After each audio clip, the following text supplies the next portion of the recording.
The war was so intense. I mean, you pretty much have a layer of fear and anxiety at a certain level every day because you're not getting much sleep, you're not getting enough food. I mean, I weighed 110 pounds when I came back from Vietnam. I looked like an Auschwitz survivor almost. And Ronnie kind of similar. And so they've always got this level of tension.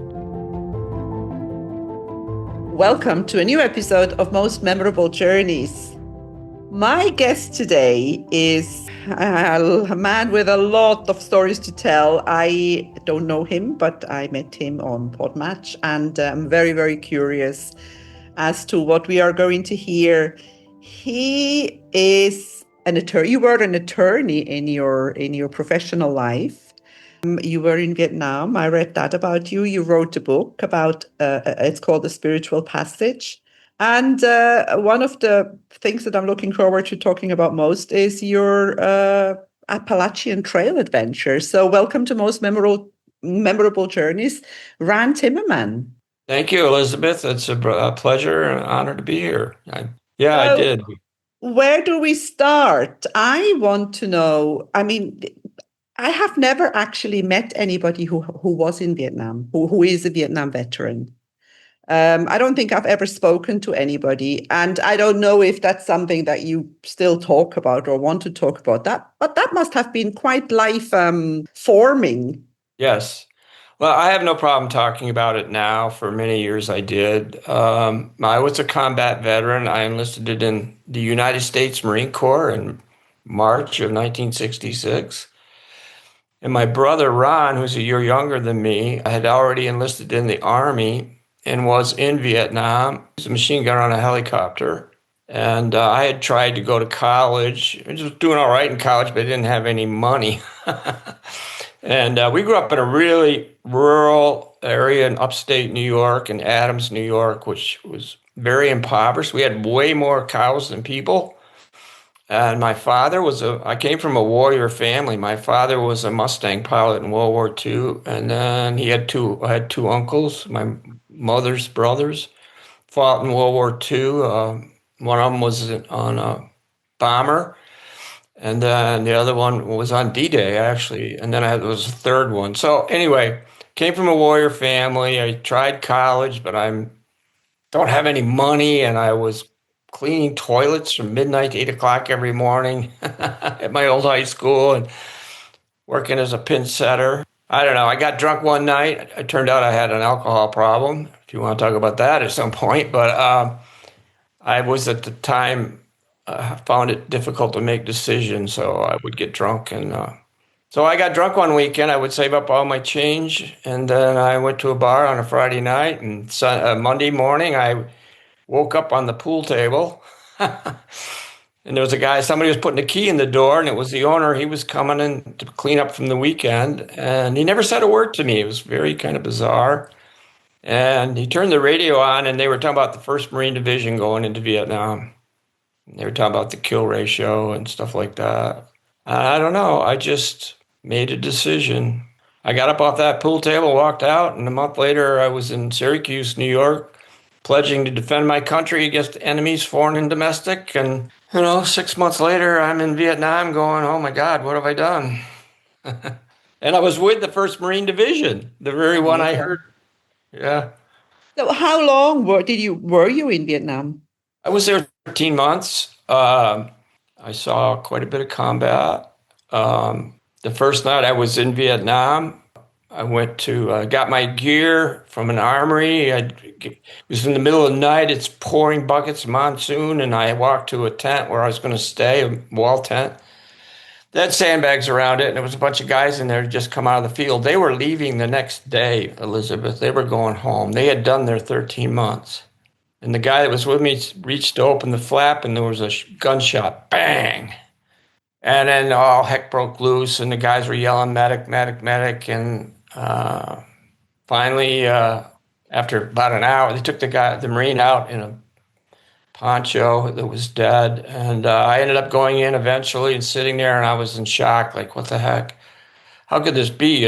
He's going home the next day. My I'm God. listening to his comrades talking, and they had gotten their mail, and he had opened the first letter he found from his girlfriend.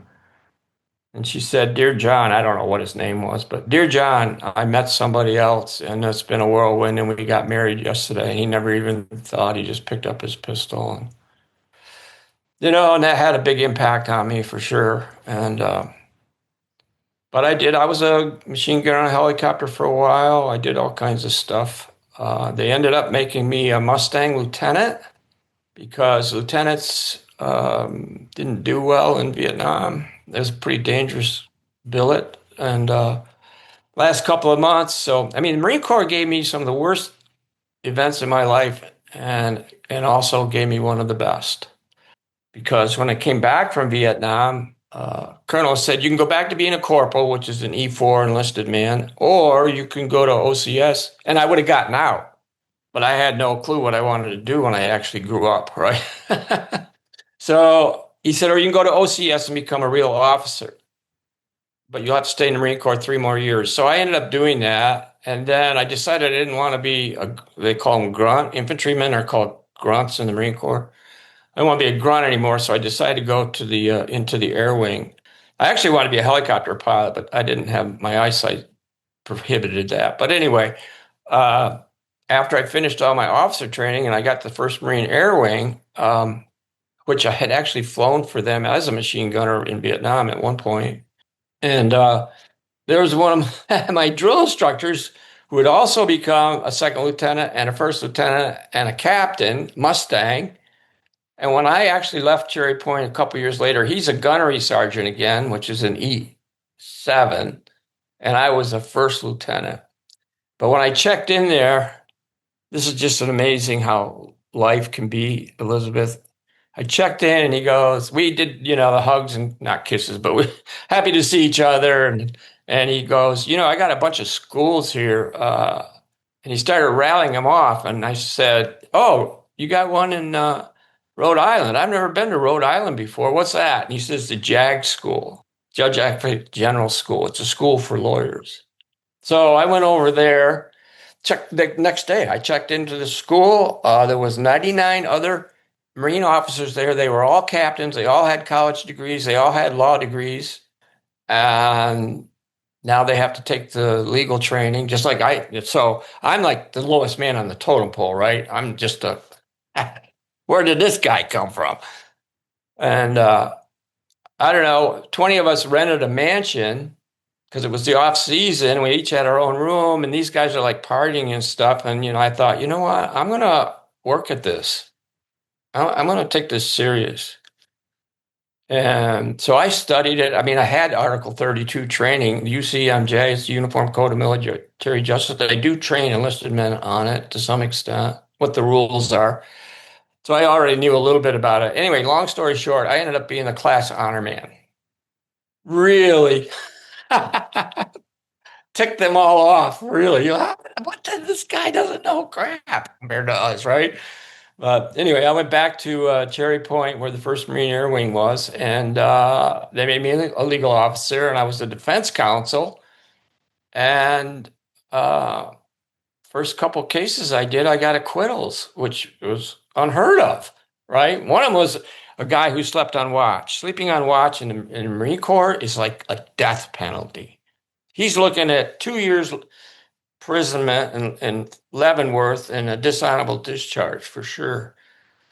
So that was kind of a big deal. And yeah, especially the juries are made up of senior officers, colonels, majors, lieutenants, like that. And so the next thing I know, I'm prosecuting.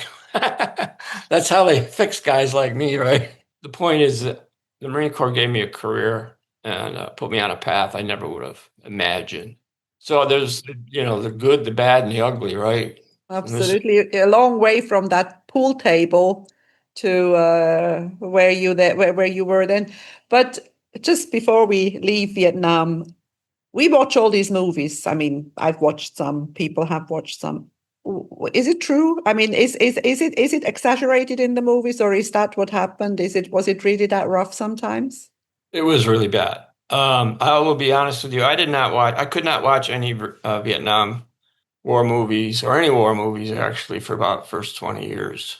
When I came back, and my brother similarly, when he came back, we both had some pretty, you know, bad stuff. PTSD. I went on, I'll give you a quick one. I went on a mission. I joined a reaction platoon, which was a special unit of guys that were supposed to go out when the battles were getting ugly and try to turn the tide, so to speak.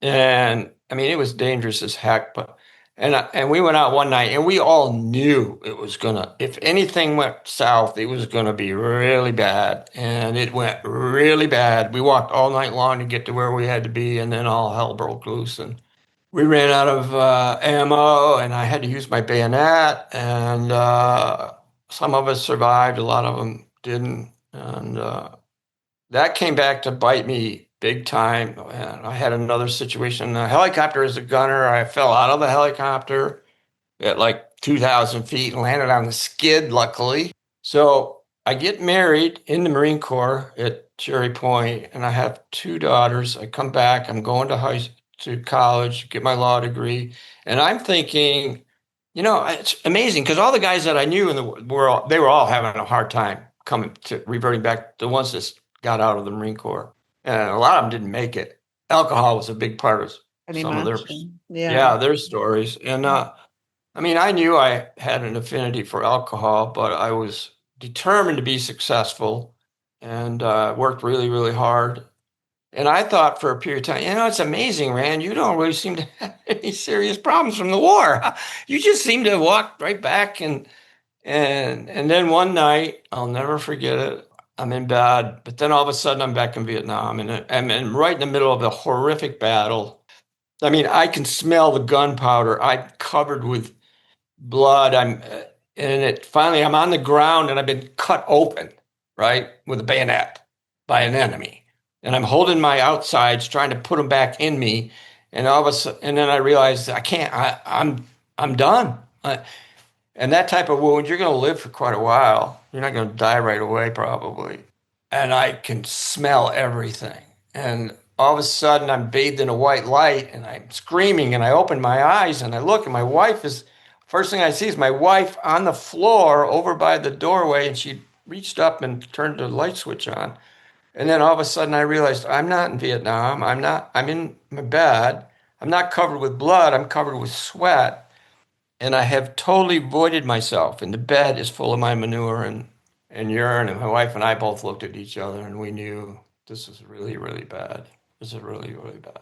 And in those days, there was no, combat fatigue, whatever. There was no programs for us, for my generation, just as there wasn't for World War II. Mm. Suck it up. Don't talk about it. Well, I'll tell you another real quick story. So when I came back from Vietnam, I'm with my dad. This is before I went to officer candidate school. I'm with my dad, and we're going out the airport, a hangar that we had built when I was a kid. And he had polio. He was paralyzed from the waist down. He almost died. He had spent 8 months in an iron lung. Can you imagine? Crazy. And then some of his old buddies from the Army Air Force came, and when he got out of the iron lung, and they took him to an airport, and he realized even though he was paralyzed, he could still fly. So that changed his life, but he was never this. I never knew my dad, what he was like before that. You know what I mean? He had to be fundamentally changed in some way. He was a pretty tough guy, to say the least. And I was the oldest child, so he put huge demands on me that I really resented for a long time. And but we're going out there, and I started telling him a little bit about. I'm thinking I'm relating to my dad as veteran to veteran, right? And I started to tell him one of my stories and what happened. He starts yelling at me, "No, no, don't do that! Don't do that! You don't hear your uncles or me ever talking about. You just got to forget about it. You got to put it back in your head." And I'm saying, "No, Dad, you." And he starts hitting me over the head with a newspaper like I'm 12 years old again. And I'm going, and I'm thinking, what the? And in my later teenage years, when my dad told me something, I usually blew him off pretty much, right? But this, for whatever reason, I never talked about it again. Never. Not until a couple of years ago. I'm 80 now. Yeah, It took amazing, amazing. And and as you say, there wasn't any therapy or any programs. You were just told to not talk about it. I mean, that's a lot. That's tough. I read somewhere that your brother became a commercial pilot. Is that correct? Yes, yep. Ronnie came back. Ronnie actually did 2 tours in Vietnam, saving up his money, and then he came back. I was in college. Let's see, no, I was an officer then. He came back. He met Edie. Edie became his wife. And I'm laughing because Edie was our mother's best friend. So she's 14 years older than, so when Ronnie came back, I don't know, he must have been 21, 22. Edie would have been 33, 34, something like that, with 7 kids divorced. Oh my God. Oh, yeah. And she was a wonderful, wonderful person. But my brother, next thing I know, my brother and Edie are, she's wearing a mini skirt and red cowboy boots, and they're going line dancing. I don't know, they fell madly in love. Ronnie married her, and they got very involved in the Mormon church. They moved to Utah. Uh, my brother became a bishop in the Mormon church, and he did a lot of weddings, a lot of funerals. My brother's a great guy. He was always very religious and spiritual. I not at all. I kind of had the same upbringing as he did, but then I could never quite figure out a loving God, and he had all these rules, and I'm hungry and I'm stealing candy bars because I need to eat, when I was a kid. We had a very impoverished early years, and I was got the brunt of it because I was the oldest. But Ronnie always had. So when and in Vietnam, that first battle I got in, I'm like, there's no way. There's just no way. This couldn't possibly be happening. I felt like men way better than me were getting killed. And somehow I survived, but I fought like hell. But it wasn't because I knew there wasn't going to be any supreme intervention. We were on our own. That's the way I looked at it. And when I realized these people are serious, they really want to kill me, that ticked me off. I had no idea what kind of rage I could be consumed with. And then afterwards, I'd have this moment of euphoria, like, oh my God, I'm still alive. And then you look around and you go, oh my God, this is. And then we spend 2 days cleaning up the battlefield and picking up bodies and stuff like that. But anyway, so Ronnie married Edie, moved to Utah. Edie's got 7 kids. That turns into now young Mormon adults get married very young, 17, 18, and then they screw like rabbits, and they have lots of kids. So Ronnie ended up with 27 grandkids and 27 great grandkids, and then Edie passed. Edie had a massive stroke in 2011. This led up to the Appalachian Trail, so that's why I'm Yeah, getting I yeah think the back. that's the reason why you needed that. That was your kind of therapy. So Ronnie wouldn't let anybody else take care of her for the 6 years she survived after that first stroke. And then she didn't get better, she got worse. She had a whole bunch of mini strokes, and she was a tough soldier. I mean, when we were hiking the trail, Elisabeth one, we didn't talk a whole lot because we were usually really tired out, especially at the end of the day. But one day, oh, I know what it was. It was at breakfast. We're getting ready to go, and Ronnie said, I miss Edie so much, Rand. She was so, every morning she woke up with a big smile on her face. It's just so happy. She always made me incredibly happy. And I'm thinking, I've been married 4 times to Elizabeth. I had, I had alcohol issues. I had relationship issues. Uh, I was never abusive or anything like that, but I would do stuff drunk. I would never do sober. And I made some pretty horrific mistakes, and be in love with 2 women at the same time. My wife I have now, and the next one, and all that kind of crap. And so, but Ronnie was just so loyal to her and so happy. And when he said that, I'm thinking, where do you find a wife? I never had a wife like that. Oh my gosh. And I have a great wife now, and we've been together 25 years. But um, you know, it was just to watch them and their relationship. And then Ronnie, they would come east because I was on the East Coast. I had never been to Utah. where Ronnie lived until after Edie died, and that's how we started the journey on the Appalachian Trail. But um, they would come east because a lot of the kids stayed here, and then they would get a cottage, and we'd get together. Sometimes it'd be one afternoon a year in the summertime. We'd go see them there, and my younger brother and I, we'd be drinking and making fun of Ron. He's so boring, things like that. Could be a real jerk.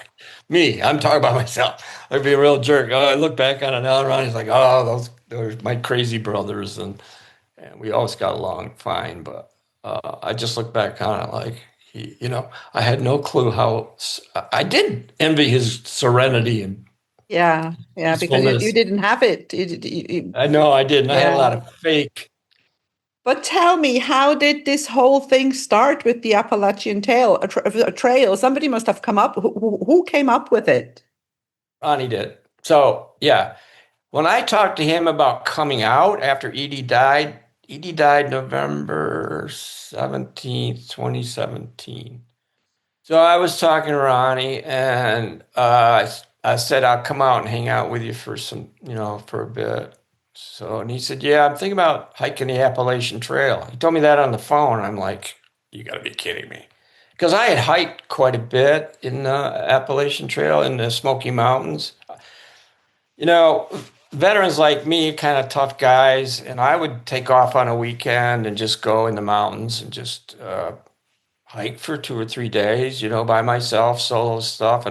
So I had a pretty good idea how hard it was. I ran 26 I was a weekend warrior. I ran 26 marathons, one in the spring, one in the fall, and then I did all kinds of cross country ski races all over North America in the wintertime because we got a ton of snow where I lived. And so I had that. So I had a good base of fitness, and Ronnie turned out had been doing all kinds of hiking out in Utah and all over the place, and I did not know that about him. So he was a techie with the gear and stuff. Me, not so much. Just give me a bag and I'll go. But so I went out there and we're hiking in the desert in Utah and around St. George. Oh my God, it was so beautiful. It's funny because later on I would be going on I went on a cruise and I went to the gym to work out on one of their running machines, and you could pick a trail to run on, and I picked the trail, and it was the trail that we were hiking in Utah that time. I was like, Wow. wow, how does that happen? But so we're hiking in the desert, and he says, well, I'm going to do the Appalachian Trail because I didn't think he was serious. I mean, that's incredible. And said, well, what's your plan? And he said, well, I've already got my gear, and I'm going to go start hiking on March 22nd this year, because this was in January. He said, yep. I said, well, how are you going to get there? And he said, I'm going to get on the bus and go to Springer Mountain, Georgia, hike the Appalachian Trail. And I thought, that's insane. Because I mean, anyway, so I said, all right, I'll go with you. He said, you will? I wasn't going to let my brother go alone. I just He wasn't. was he was going to go on his own if you hadn't offered. That's right. He was going to go. He was not in a good mind. I mean, he wasn't going to intentionally hurt himself or anything like that, but he certainly was not himself. And he definitely had no peace, his tranquility. I think his faith was being challenged a little bit, and he did not like that. He depended on, I mean, obviously he had a really strong relationship with God for a long, long time. But I did discern that he wondered why God would do that to him and to Edie. Hmm. And and I knew it. So the Appalachian Trail is 2,200 miles. It's 2,190 miles to be precise for the technocrats, but it goes over 600 mountains. 300 of them are named. It has almost a 500,000 feet of elevation changes. I mean, you're almost Wow. never going flat. You're either going up or down. About 3 million people hike on some part of the Appalachian Trail every year. It's the longest footpath only trail in the whole world. A lot of people don't realize that. There are other trails that are longer, but not just a footpath like the Appalachian Trail is. And but only about 2,500 to 3,000 make it or try to do what they call through hiking, all the way from Springer Mountain all the way to Katahdin Mountain in Maine. And about 17% of those make it. So you're talking about 450, 500 people a year. So it's, although, a lady who's 80 years old just did the whole thing in 1 year. That's That, crazy. I mean, that's incredible. yeah, but did you do the whole thing? I did not do the whole thing. I I did 1,863 miles. Well, that's pretty close. Yeah, I fell down a rock slide in Massachusetts really, really bad. And it was so stupid. I was hiking, I think it was called Wilcox Mountain. And it's one of those mountains where you start out in the morning and you just climb, climb, climb, climb, climb. And at the very, almost up to the top, there's this huge rock slide. Now, if I showed you a picture of the rock slide, which there are in the book, there's all kinds of rock slides, you'd say, there's no way anybody would expect you to hike up that rock slide. But then if you look all the way up at the top, you see a white slash mark, which designates the Appalachian Trail. And like, oh yeah, there is. So I climbed up that sucker and I was probably 10 feet from the top. I mean, I'm almost up there, but it's really steep. And one of my poles slipped, and when it did, I started to fall. I should have just fallen straight forward. I would have just, landed on my hands and my elbows and stuff like that. But it would have been about, just falling forward. But I stabbed just reflexively stabbed with my other pole, and when I did, it twisted me around. And then when I tried to recover, I couldn't, and I just swan dived off that thing. I mean, I fell probably close to 20 feet. And I closed my eyes because I thought, this is going to hurt bad. And when I landed, it hurt way worse than I've been wounded and everything. I had never felt pain like that. And, but what happened was I slid a little bit, but not too much because my foot got wedged between two rocks. Thank Ouch. God. Or I wouldn't have survived probably. You would have gone further down. I would have, yeah, and probably gotten hit. I would have hit something hard with my head, and that would have been the end Yeah. of it. Took me a while to even open my eyes. I was covered with blood from my elbows and my hands and things like that. But I felt like somebody had taken a barrel band, one of those metal bands on a barrel, and put it around my waist and then just cranked it down as hard as they could. So I'm laying there. I crawled up to the top, and I finally got up. And I like, oh my God, what am I going to do? I knew I had to go 9 miles to go the way I was going north, and I had already gone 3 miles, but I just could not face going down that. You know what I mean? Yeah. So anyway, eventually I started walking, and my brother normally went south, and I went north, so we would meet in the middle most days because we had two vehicles, so we were like flip flopping basically. And when I did meet my brother, he's like, "Oh my God, what happened to you?" And I told him. And so, what are you gonna do? I said, "I just keep walking, bro. I just keep walking. I'll meet you, when we get done, like we do every night." And so we did that, and then, and I slept in my tent just like I did every night, and pretty much. And then next morning, I couldn't move. I could not move. I got out of the tent, and I crawled to my truck and stood up. Ronnie says, "You're hurt really bad. We better go home." I said, "Okay." So we went home. And then about 3 weeks later, he said, "How you doing?" I said, I'm okay, I guess. I didn't seek any medical treatment or anything. And I started walking again within a couple of days after we got back home. And I still walk 7 or 8 miles a day. It's kind of in my blood. And then he goes, "Well, do you want to try to finish it?" And I said, "Sure." So we went back. But I had done some pretty serious damage, it turned out. I did another 300 miles after that. And we were in the Whites, which is the hardest mountains, New Hampshire and Mount Washington. We jumped around that. I did Moosilauke and another mountain called Wolf. And then we were going to go back and do Washington. And had to carry full packs for that because that was like 3 days to get across there. There's places in the Appalachian Trail you got to hike with a full pack because you're going to be staying out in the woods overnight 2 or 3 nights. And the Smokies is like 75 miles. There's a place called Priest. It's in Northern Virginia, I think. That's like 35. So anyway, sometimes you had to do a full pack, and then having to do it on Mount Washington, which is, the highest mountain in North America, with the most winds.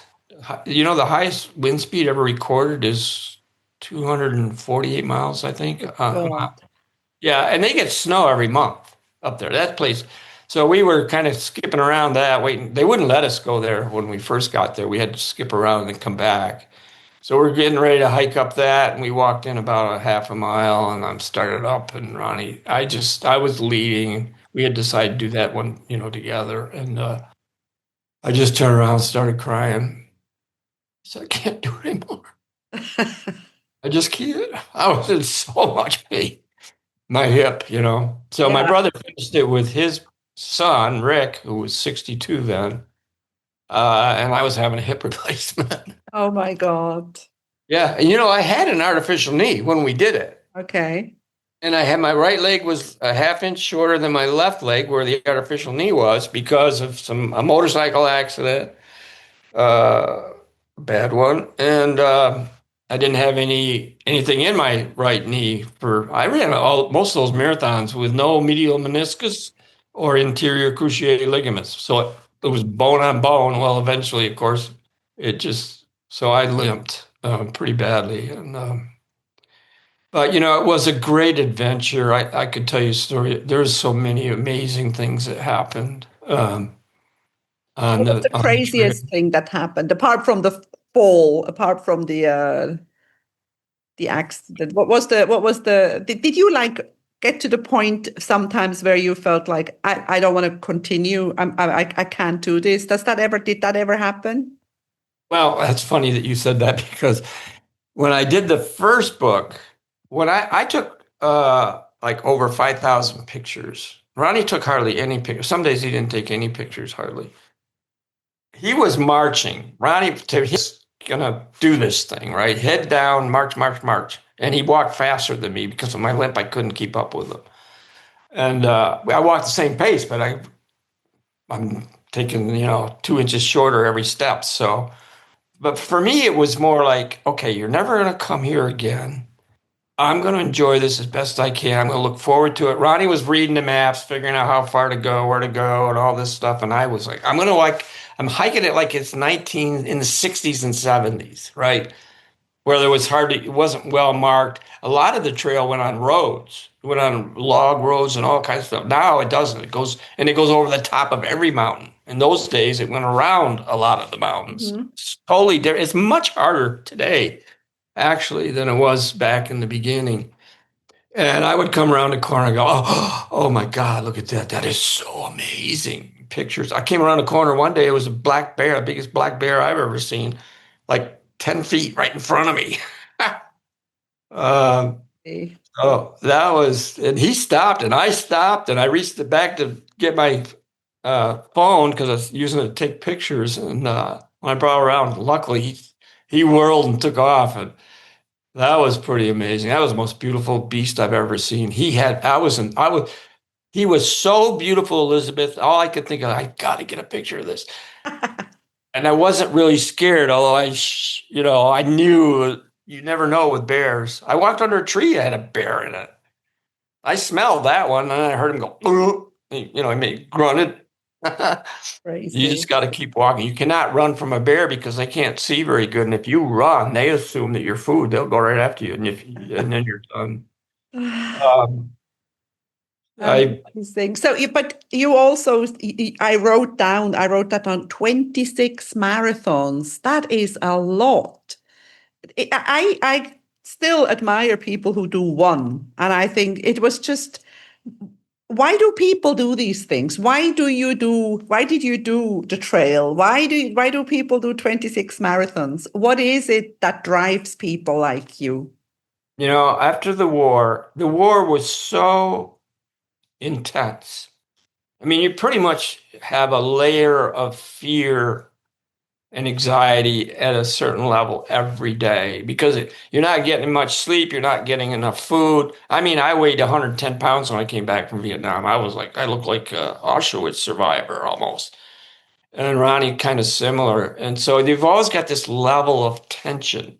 And then when all heck breaks loose, and the average combat veteran in Vietnam saw combat 157 days a year. I researched this for a speech I gave at one of my grandkids' school. In Korea, it was like 75 days. In World War II, it was about 10 days because they would do these huge campaigns, right? And then they'd regroup and new ones would come in and so on and so on. So the intensity level in Vietnam was kind of outrageous in a way.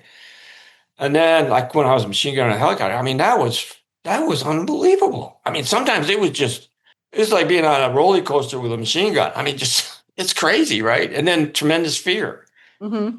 Mm-hmm. at times and terror. I mean, literally terror. And then so when I came back, I bought a motorcycle first thing because I needed something that, I Mm-hmm. needed that Yeah. rush.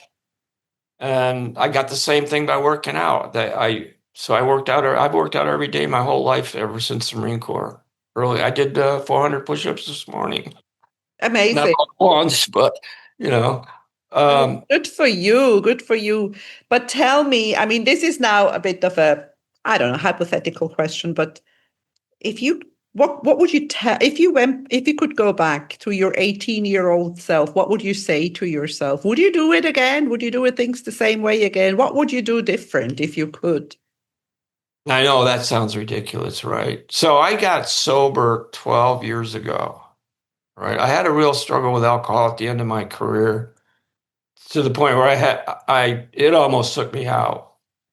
It didn't bother me for a long time. I could drink normally sometimes. A lot of times I drank, more than I should have, but I limited it and I was controlling it.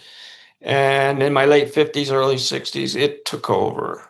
If you're an alcoholic, and it's in my family to some extent, not my parents, but uh, I'm the real deal. The mother of my children aspirated herself and died in 2018. Um, my oldest, I have a child who's struggling mightily. And so it's deadly. Alcoholics metabolize alcohol differently than normal people. I didn't know that for a long time. I thought it was some kind of a moral issue that I could do all this stuff.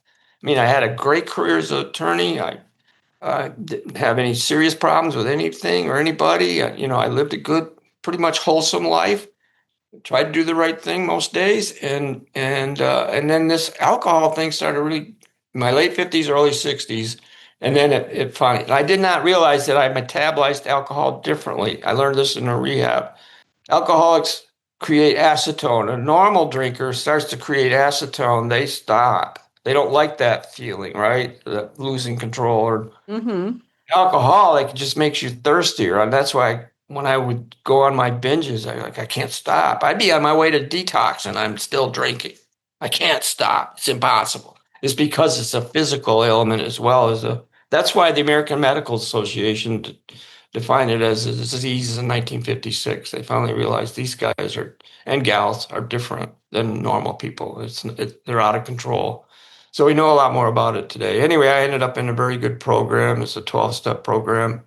And then when I finished it in my first year with a sponsor, right away I started helping other men. That was kind of a fluky thing.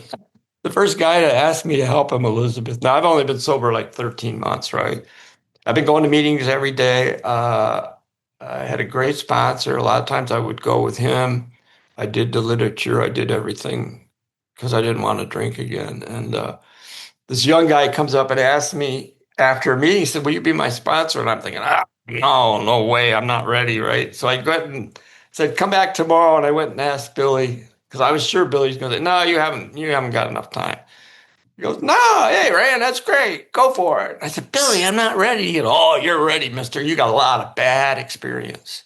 I'm answering your question. You got a lot of bad experience, and now you got some really solid, good experience, and you've got a relationship with a creator that you did not think cared at all about you or whatever. And he was right. I had become a spiritual person by doing this program. I believe in a higher power with all my heart and soul because I knew it was a miracle for me to get sober, and I've seen it happen over and over and over again. So, about 5 years ago, I'm doing what we call a fifth step, where you have to you have to talk about the things that you shouldn't have done to another person.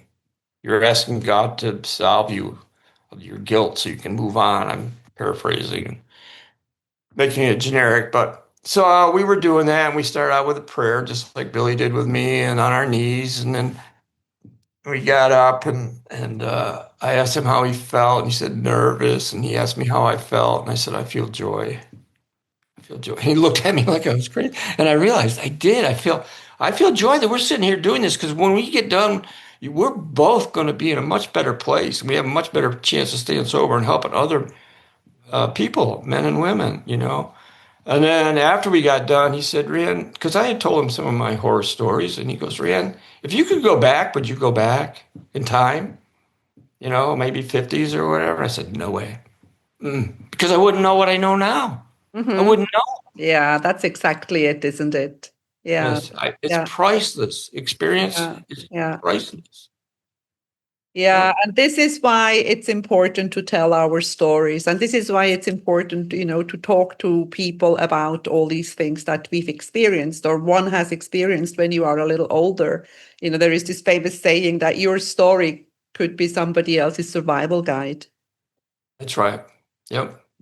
So we're coming to the end, Rand. We're already quite far in. I have really enjoyed this. What else? Are you going to hike again? Are you going to do something crazy again, or are you sort of taking it easy now? Well, like I said, I do still do regular exercise and hikes or walk 7 or 8 miles a day. We were doing a fall hike on the Appalachian Trail with family and friends. We skipped this year, uh, but I'm hoping that we'll do it next year, and certainly on the 10th anniversary. I mean, we're still very active, my brother and I both. We're lucky. Neither one of us has any serious problems. I mean, compared to a lot of the family members. I did write a book about it called A Spiritual Yes, Passage. and I was going to say I'm going to put the link to of your book to into the show notes so people can get it if they want to know more about it. Yeah. And yeah, I want to wish you all the best. You and your brother have a lot of fun. There's still a lot of fun out there. So I really, really enjoyed talking to you today. Thank you for being on Most Memorable Journeys, Rand Thank Timmerman. you. Thank Thank you. you. I really appreciate the opportunity. If you enjoy my podcast, please like, share, and subscribe to my channel. You will find all the information in the show notes.